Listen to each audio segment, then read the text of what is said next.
우리가 지난 시간에도 열왕기상 이 2장을 생각했는데 오늘도 다시 이 2장을 보려고 합니다. 다만 이번에는 좀 다른 각도에서 이 이야기를 보려고 합니다.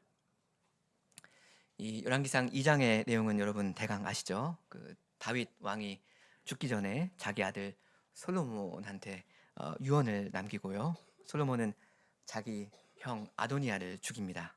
그 다음에 제사장 아비아다를 파면하고요. 그 다음에 군대 장관 요압을 죽이고요. 마지막으로 베냐민 사람 시므이를 죽입니다. 제가 지난 설교 시간에 이렇게 사람들을 제거하는 다윗과 솔로몬을 보면서 드린 말씀이 뭐였습니까? 이건 좀 섬뜩하지 않은가. 이 사람들을 처형하는 게 한편으로는 납득이 되기도 하지만 좀 소름이 끼치기도 한다. 이렇게 말씀드렸습니다. 그건 이 다윗과 솔로몬의 속 마음을 들여다볼 때 그랬던 거고요. 오늘은 좀 더 줌아웃을 해서 보려고 합니다. 이런 처형을 명한 다윗과 솔로몬의 행위와 이 동기에 악한 것이 들어가 있다는 걸 우리가 충분히 10분 인정하면서도 그것이 전부는 아니다라는 걸 좀 말씀드리려고 합니다. 다시 말하면 궁극적으로 이 아도니아파를 치신 분은 하나님이시다 하는 이야기인데요.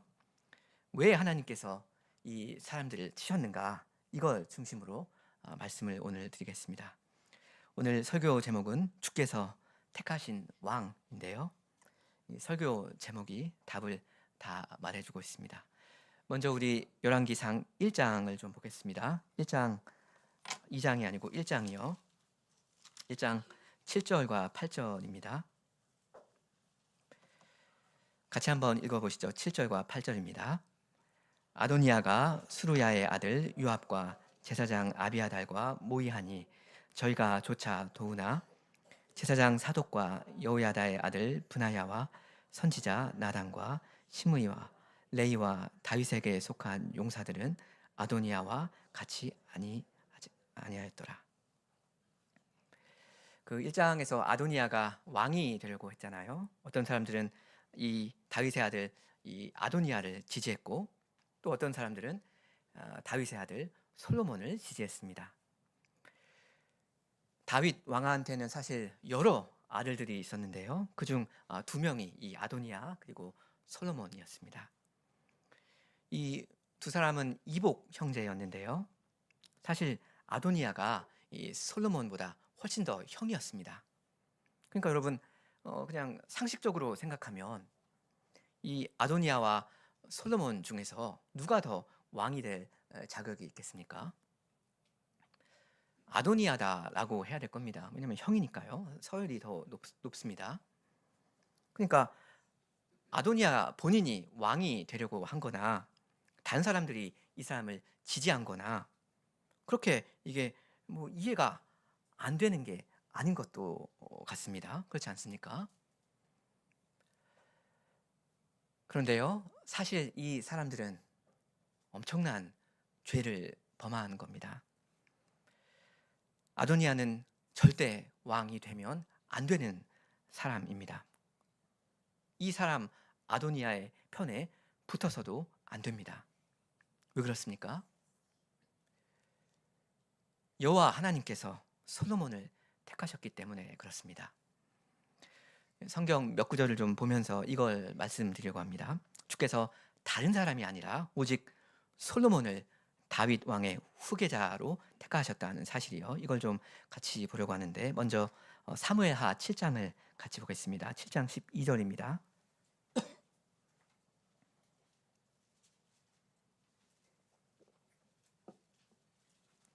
이 사무엘하 7장은 구속사에서 굉장히 중요한 장인데요. 다윗이 하나님을 위해서 집을 건축해 드리고 싶다는 마음을 여기 7장 앞부분에서 선지자 나단한테 표현하고요. 그래서 하나님께서 나단을 통해서 다윗한테 주시는 말씀인데 우리 7장 12절만 같이 한번 읽어보겠습니다. 12절 내 소환이 차서 내 조상들과 함께 잘 때 내가 내 몸에서 날 자식을 내 뒤에 세워 그 나라를 견고케 하리라.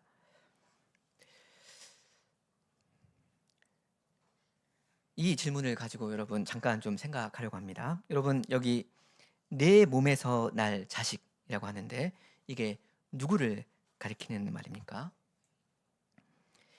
이 12절 이게 지금 주께서 다윗한테 주시는 약속인데요. 네 몸에서 날 자식을 내가 너의 후계자로 세워주겠다. 그리고 그의 왕국을 견고하게 만들어주겠다 하지 않습니까? 그럼 다윗이 이런 말씀을 듣고 나면 당연히 궁금해 할 것 아닙니까? 주께서 어느 아들을 내 후계자로 세워주실 건가? 근데 주님께서 아직 그 후계자의 이름은 말씀을 안 해주시죠. 여기 7장에서는. 다만 확실한 것 하나는 있습니다. 이때 당시에, 그러니까 이 7장 당시에 다윗한테 이미 있었던 아들은 후계자가 아니다 하는 겁니다. 왜 그렇죠? 여기 12절에 내 몸에서 날 자식이라고 미래형으로 말씀하니까 그렇습니다. 이게 날 자식이라고 돼 있죠. 내 몸에서 나는 자식 이렇게 애매하게 말씀하신 것도 아니고 내 몸에서 난 자식, 이미 나온 자식 이렇게 과거형으로 말씀하시는 것도 아니고요.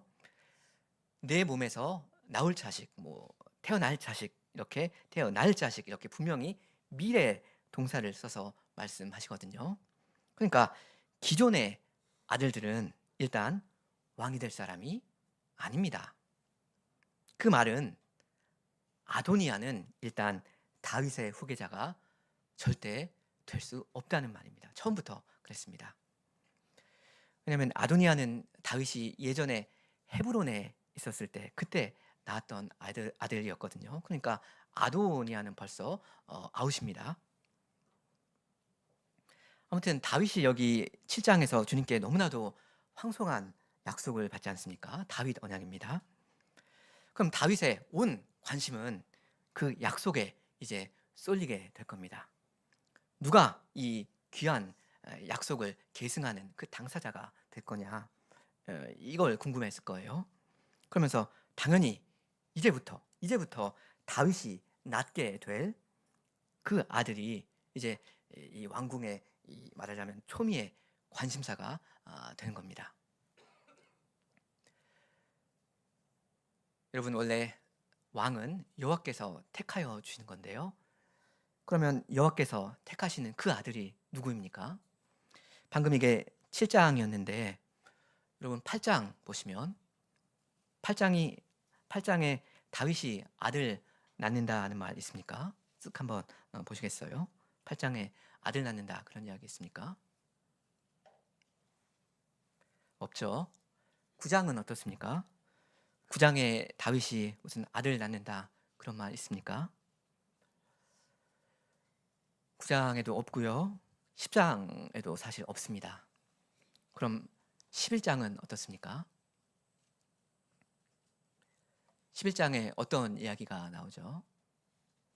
바세바가 나오죠. 다윗이 바세바를 범합니다. 그리고 바세바의 남편을 아주 섬뜩한 방식으로 제거합니다. 그 11장 26절을 우리 같이 한번 26절과 27절을 같이 한번 읽어보면 좋겠습니다. 11장 26절 27절 우리아의 처가 그 남편 우리아의 죽었음을 듣고 호곡하니라. 그 장사를 마침에 다윗이 보내어 저를 궁으로 데려오니 저가 그 처가 되어 아들을 낳으니라. 다윗의 소위가 여호와 보시기에 악하였더라. 그 우리아가 제거되니까 다윗이 바세바를 자기 아내로 맞이합니다. 그 다음에 바세바가 아들을 낳습니다. 자, 그럼 바로 이 아들이 곧 다윗의 몸에서 날 그 자식입니다. 다윗은 아마 그렇게 생각했을 겁니다. 왜냐하면 다윗이 그 다윗 언약을 받은 직후에 나온 난 아들이 바로 이 아들이니까요. 자연스럽게 그렇게 생각했을 겁니다. 근데 여호와께서 이 아이를 치십니다.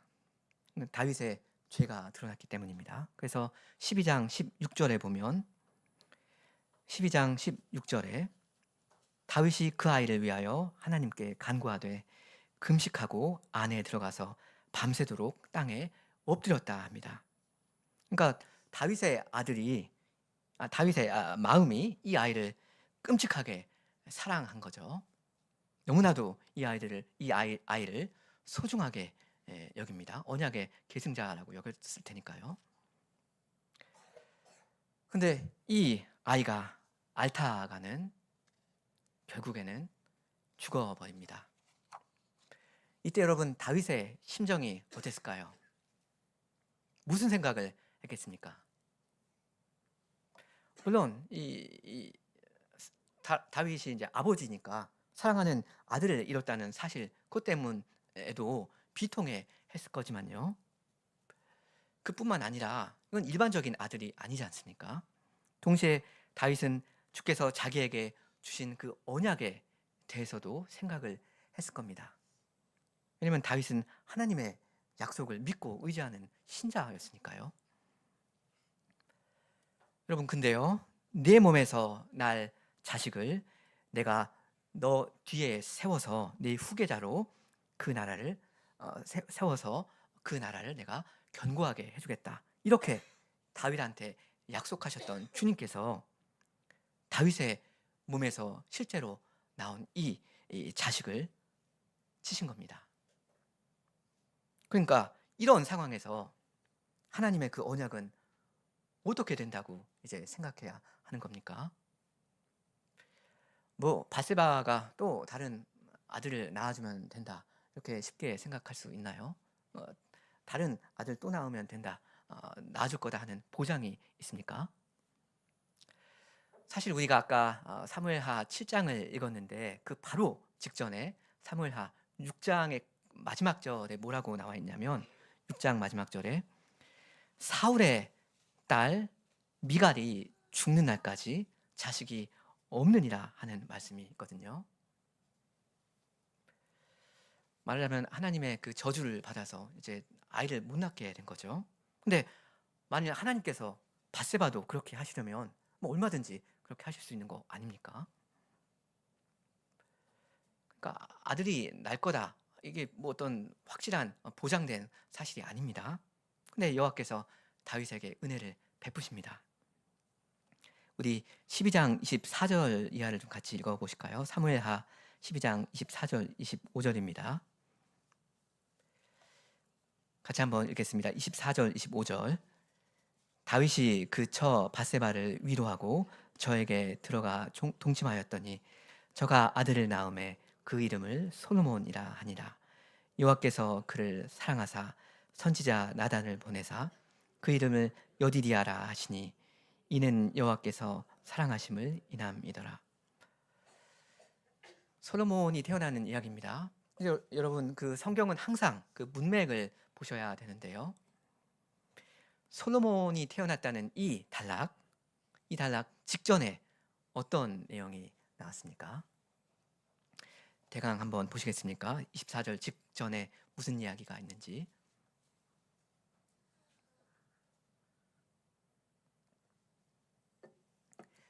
15절부터 23절까지 밧세바가 다윗에게 낳아준 그 첫째 아들이 죽는 이야기가 나오잖아요.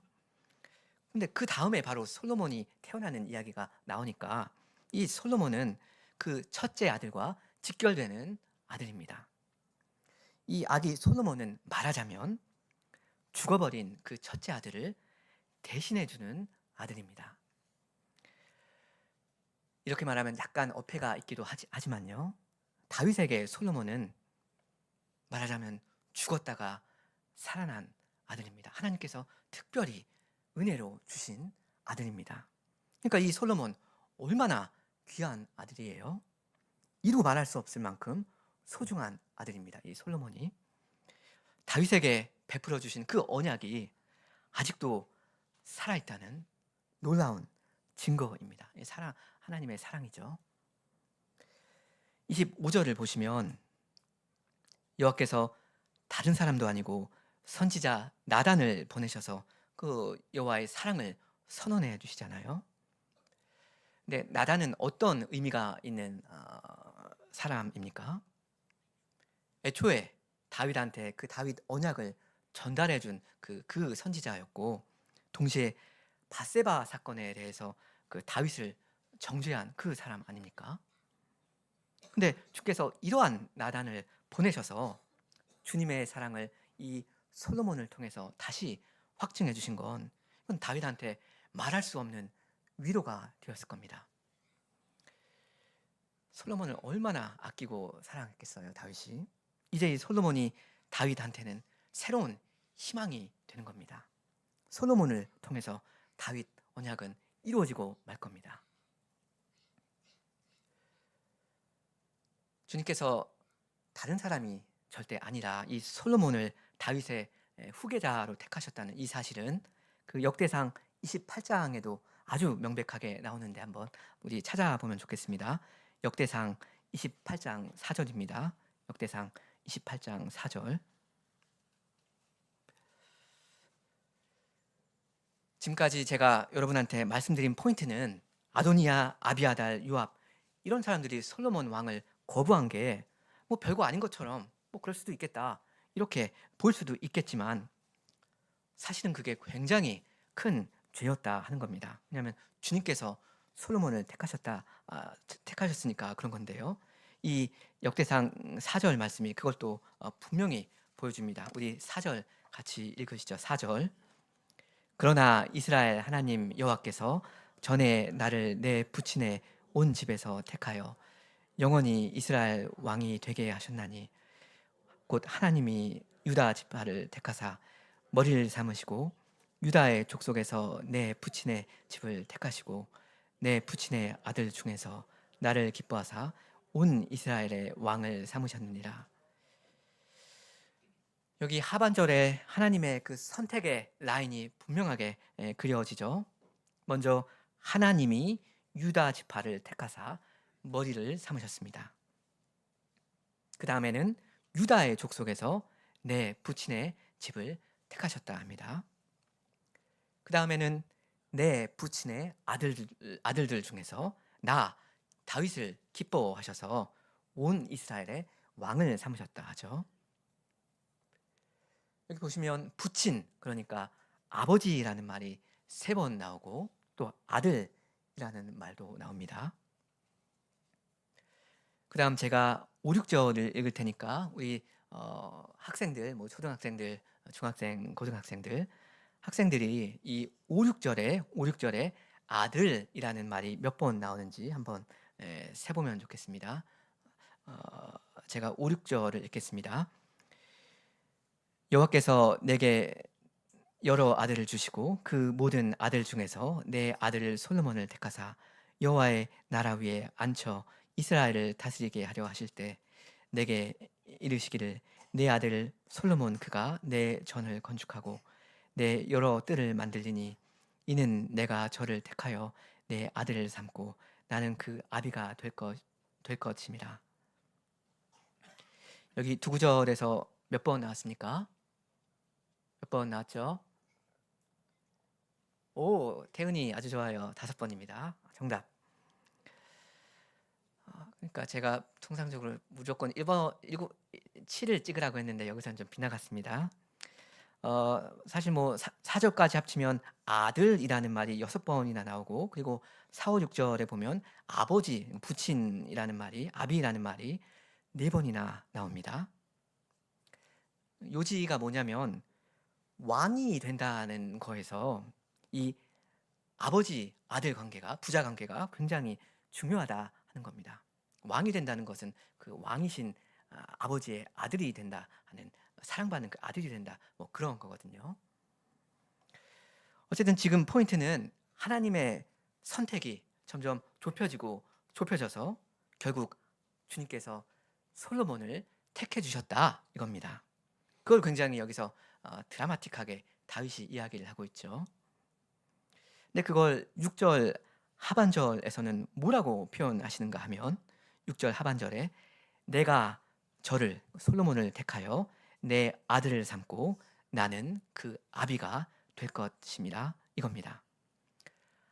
하나님께서 솔로몬을 자기의 아들 삼으십니다. 솔로몬의 아버지가 되어주십니다. 그러니까 솔로몬은 여호와께서 사랑하시는 아들입니다. 그 여디디아라는 말, 이렇게 여호와께 사랑을 받는 자 그거잖아요. 솔로몬은 그냥 다윗의 아들들 중에 그냥 뭐 또 하나의 아들이 아니라 여호와께서 특별히 아끼시고 사랑하시는 그런 아들입니다. 왕입니다. 솔로몬이 하나님 나라의 왕이 된다는 게 바로 이런 겁니다. 하나님 아버지의 사랑을 듬뿍 받는 아들이라는 거예요. 이게 왕입니다. 그런데도 감히 이 솔로몬 대신에 자기가 왕이 되려고 한다. 혹은 그런 시도를 하고 있는 아도니아의 편에 선다. 그 사람을 돕는다. 그건 반역입니다. 주 하나님에 대한 반역입니다. 왕이신 하나님께 대한 반역입니다. 그건 죽을 죄를 지는 겁니다. 실제로 이 사람들 죽었지 않습니까? 반역죄는 예나 지금이나 가장 무거운 죄입니다. 왜 그렇습니까? 주님께서 아까 사무엘하 7장에서 분명히 말씀하시기를 내가 네 몸에서 날 자식을 너의 뒤에 세워서 그 나라를 경고케 하리라 하셨고, 그 다음에 그 자식이 얼마만큼 시간이 흐른 다음에는 그 자식이 바로 솔로몬이다 하는 그 사실이 드러났는데도, 그런데도 이 솔로몬의 편에 서지 않는다면, 그렇다면 하나님의 편에 서지 않은 겁니다. 하나님을 대적하는 겁니다. 하나님께 택함을 받은 이 하나님의 사랑하시는 아들 솔로몬을 대적하는 사람은, 그 사람은 하나님을 대적하는 겁니다. 그리고 이러한 원칙은 사실 은혜 언약 처음부터 아브라함 때부터 있었던 원칙입니다. 우리 아까 그 사무엘하 7장 말씀이 중요하다고 했는데, 거기서 그 중요한 말씀, 내가 내 몸에서 날 자식을 내 뒤에 세워 그 나라를 경고케 하리라 하셨는데, 이 말씀과 상당히 비슷한 말씀을 주님께서 아브라함한테 하신 적이 있는데, 그걸 좀 찾아보겠습니다. 창세기 15장입니다. 창세기 15장 4절입니다.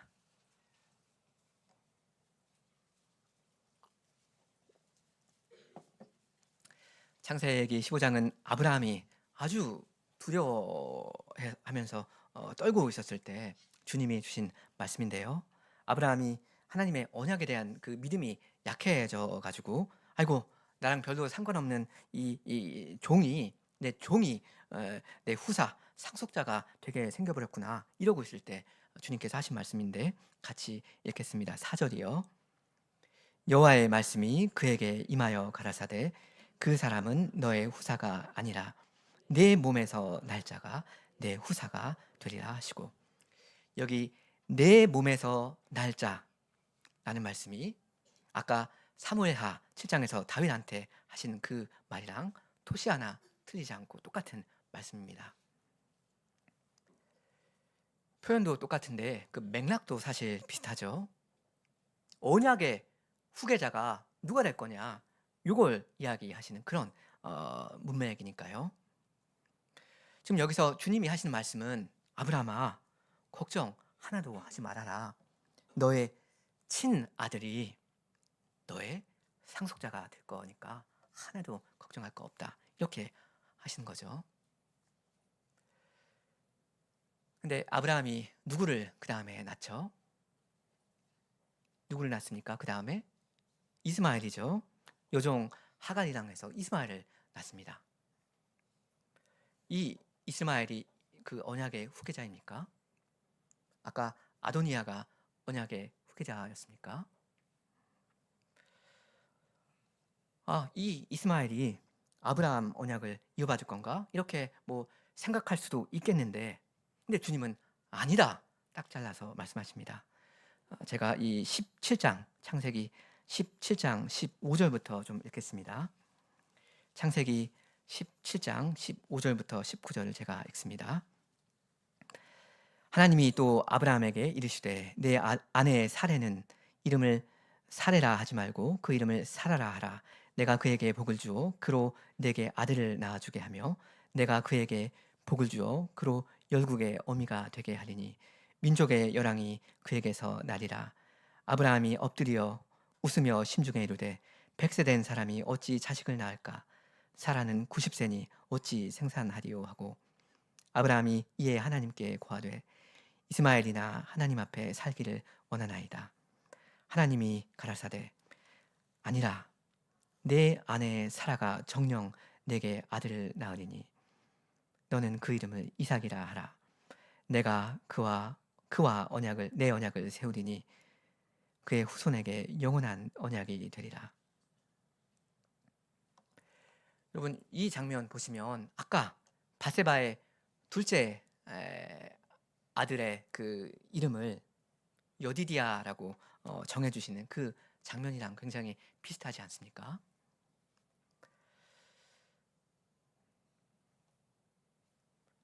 이미 아들이 있는데 아까 뭐 아도니아 같은 아들이 있었는데 그 아들 아니다 하면서 새로운 아이가 태어나는데 그 아들의 이름을 정해주면서 그 사람이 네 후계자다 하시는 그런 거예요. 지금 이 창세기 17장 말씀은 주님께서 이삭을 택해 주시는 말씀이죠. 아브라함은 이스마엘이나 하나님 앞에 살기를 원합니다 그랬는데 아니다 하시면서 이삭을 주께서 일방적으로 택하십니다.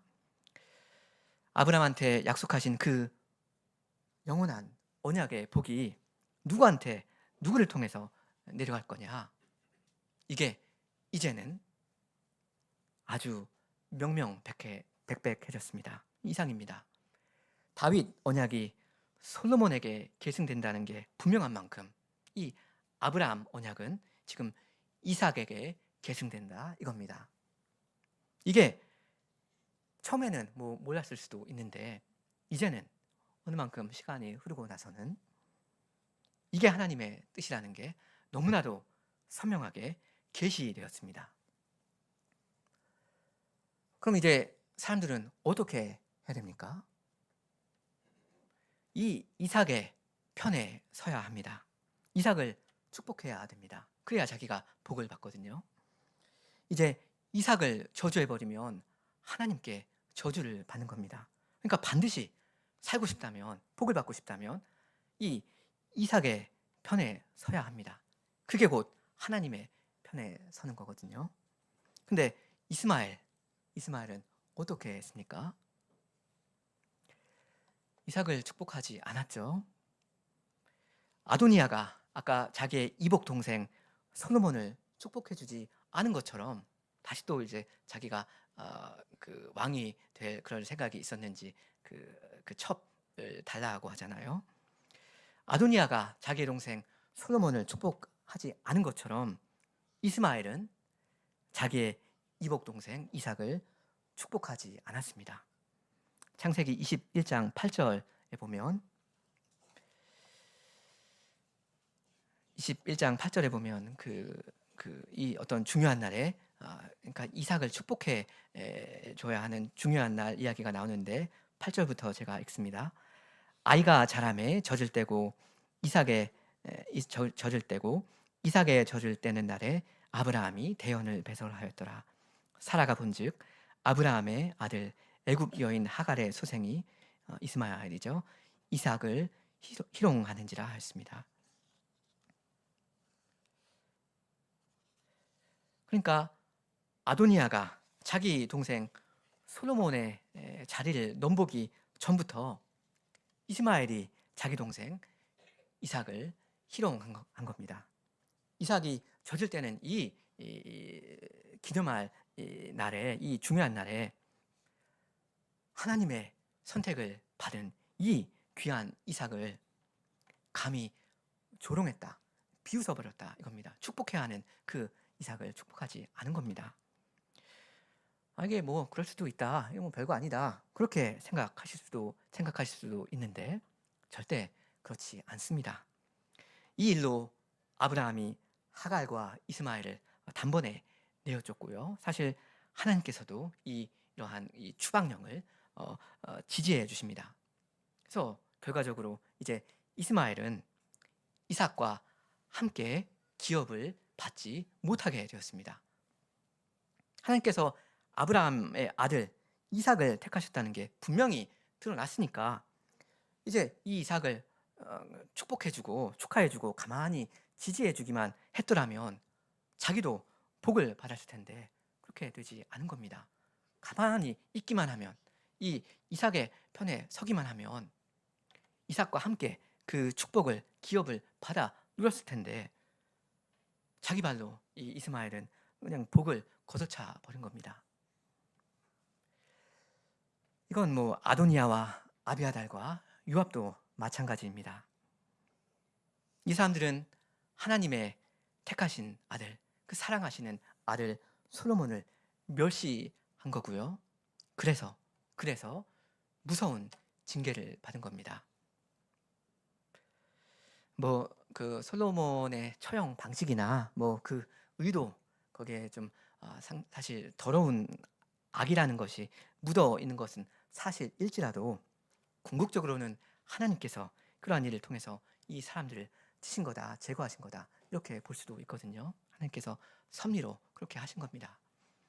이런 일들을 간접적으로 주께서 쓰셔서 다윗에게 하신 그 맹세를, 그 약속을 이루어 주신 겁니다. 이렇게 이 솔로몬 왕한테 평안을 주신 거고 그 나라를 견고하게 해주신 거죠.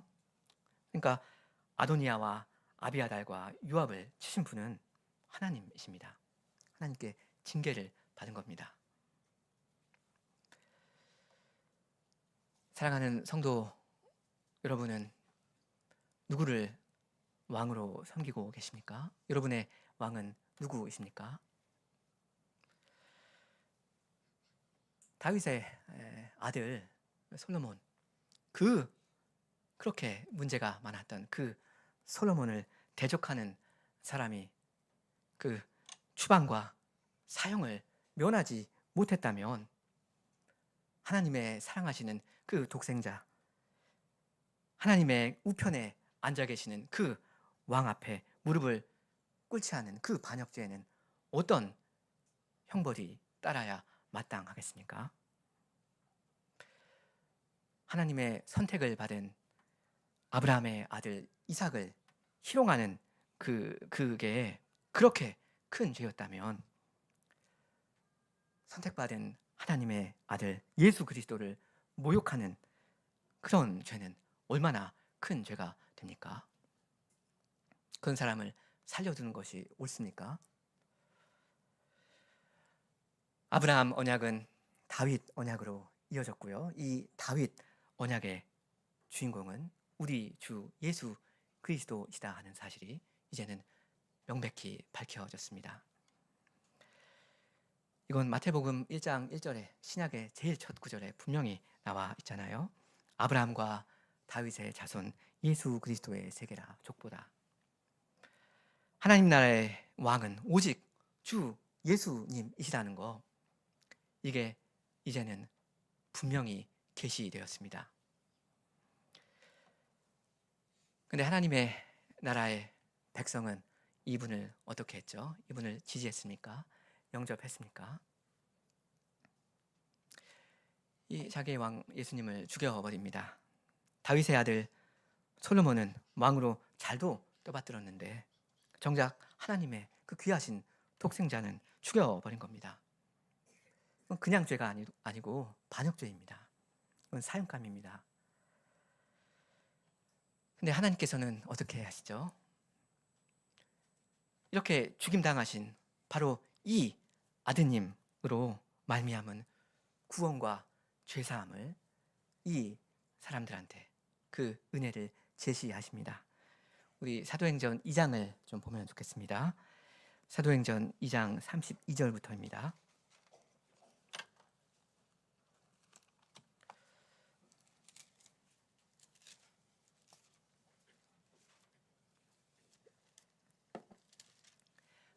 베드로의 오순절 설교죠.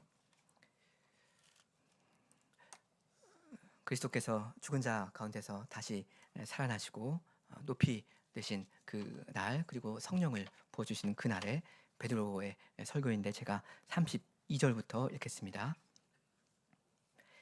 이 예수를 하나님이 살리신지라 우리가 다 이 일의 증인이로다. 하나님이 오른손으로 예수를 높이심에 그가 약속하신 성령을 아버지께 받아서 너희 보고 듣는 이것을 부어 주셨느니라. 다윗은 하늘에 올라가지 못하였으나 친히 말하여 가로되 주께서 내 주에게 말씀하시기를 내가 내 원수로 내 발등상 되게 하기까지 너는 내 우편에 앉았으라 하셨도다 하였으니 왕이 되게 하셨다 그거죠. 그런즉 이스라엘 온 집이 정령 알지니,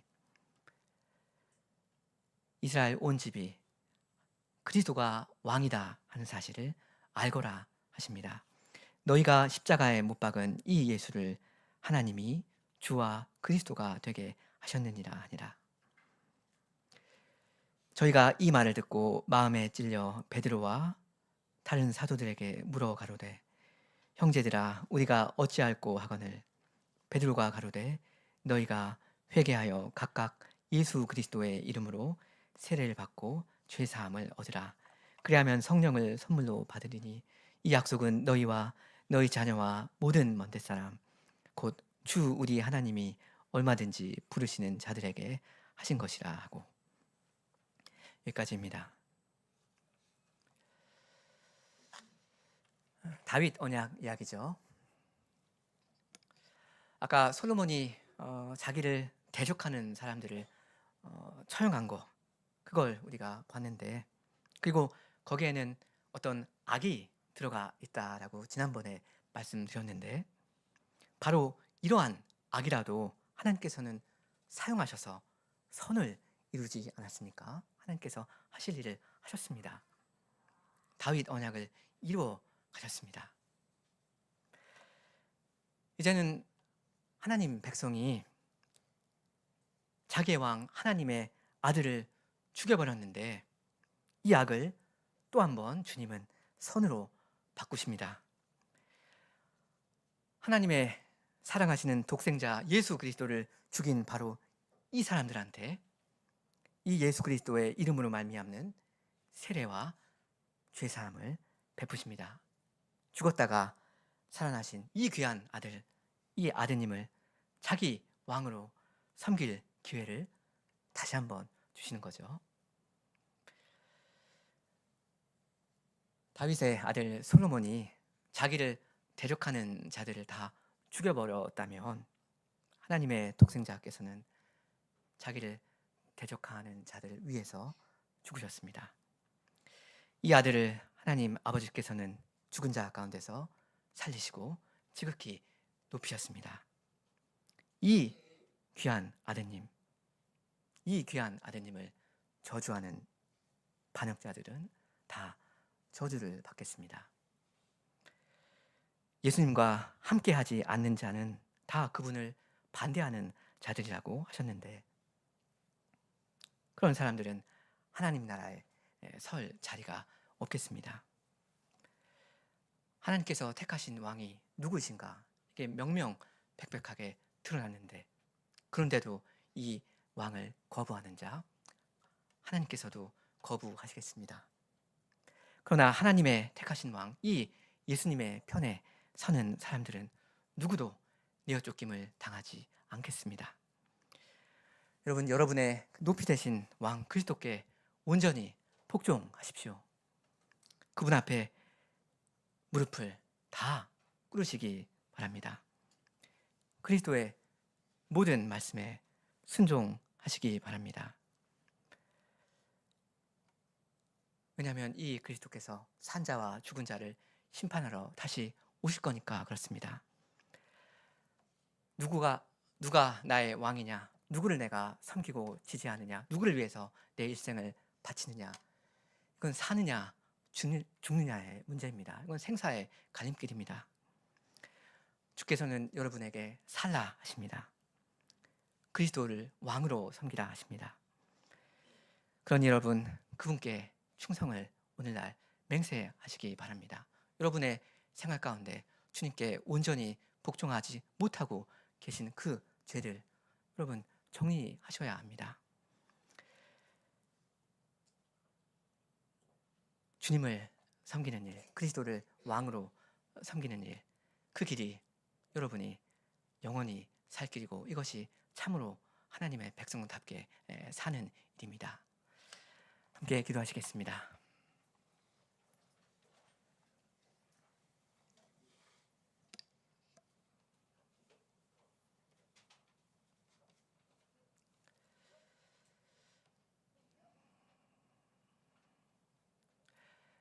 사랑에 풍성하신 하나님 우리 아버지,